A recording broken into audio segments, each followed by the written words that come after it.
As much as, our physical strengths are different, our mental strengths are also very different. And that our environment affects us in different ways, emotionally especially. And that our emotions could be dented without even seeing it. A lot of people are dented emotionally. And that is why they find it very, very difficult, to stand up, to be visibly Muslims. Now, when you have an environment where Islamophobia is thick in the air, they don't say it. They don't say that they don't like you as Muslims, but it is an unspoken words, and a lot of Muslims within this environment right now, even if, we know that 50% of the population, lies around, sways around being Muslims, it is still obvious that we're very, we lack a lot of confidence, in ourselves as Muslims. And this lack of confidence is also deepened, by us not helping ourselves in areas where it is necessary, and I've seen quite a lot of Muslims that they're so shy to speak a word of English. Why? Because they're scared they're going to make mistakes. Mistakes are meant to be made. That's why we're human. We make mistakes all the time. We have Muslims that, they have been bashed here and there, and they've been made to believe that, being a Muslim is just a minus for you, because you cannot do this long hair these people do now. You cannot wear miniskirts. You cannot wear tight jeans. It's a minus. You're not your full potential. So you see Muslims trying to do this little by little. They're emotionally dense. And how do all of this affect Muslims? Generally, mental health, it affects their mental health. They lose all confidence. They have doubts.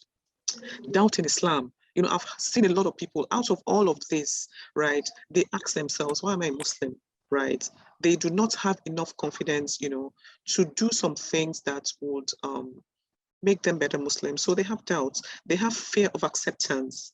When you have fear of acceptance, God, are they going to accept me if I cover my hair? Just the example I made of myself when I went to the interview, that I had to remove my hijab and just don a cap. It was fear of acceptance. Then people are going to hold you back, because we all have potentials, and those potentials sometimes are shrouded in the deepest part of you, that it needs that gentleness for someone to really bring it out. So potentials are killed, just by Islamophobia. Then we have a lot of workplace bullying. That people will not tell you that they're bullying you, but they bully you in ways that you understand. And when you put pen to paper to describe the kind of bullying, you stop in your track, because you cannot even describe it, but it emotionally. We have a lot of emotional bullying. A lot of Muslims are being bullied emotionally, either, when you're passing by, there's some comments, they want you to hear the comments, but you cannot put pen to paper to say, these are the things I'm going through. Another thing, of course, is that all of this put together would affect overall productivity, of any Muslim. In this world we're in, the only thing that I know that will not change is change.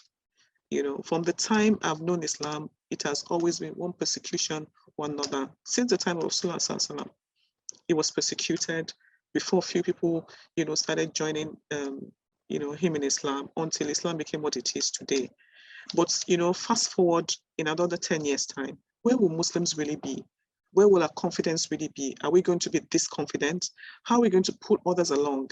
Which multinational companies are we prepping our Muslim youths, to be part of? So that at the end of the day, right, they will not be sucked in, because sometimes when Muslims go into these multinational companies, they also get sucked into the semantics of saying, well, you really don't have to, and you really don't have to show your religiosity here. It's a bit too extreme. Do you understand? These are some of the things we face day in, day out. We're all vice regents of Allah, right? And the job of each Muslim is to make sure that life is better, not just for Muslims, but for everybody. And that's the thing about Islam. It's not just for Muslims who should do good. Allah subhanahu wa ta'ala says, do good, to human beings, not to Muslims alone. So how can we as Muslims, first of all, gain our identity back, not be shy of our identity, right? Be confident, not be timid, all of these things are the things that Rasulullah have exhibited, you know, as a man, and that is why we see him as a prophet to emulate.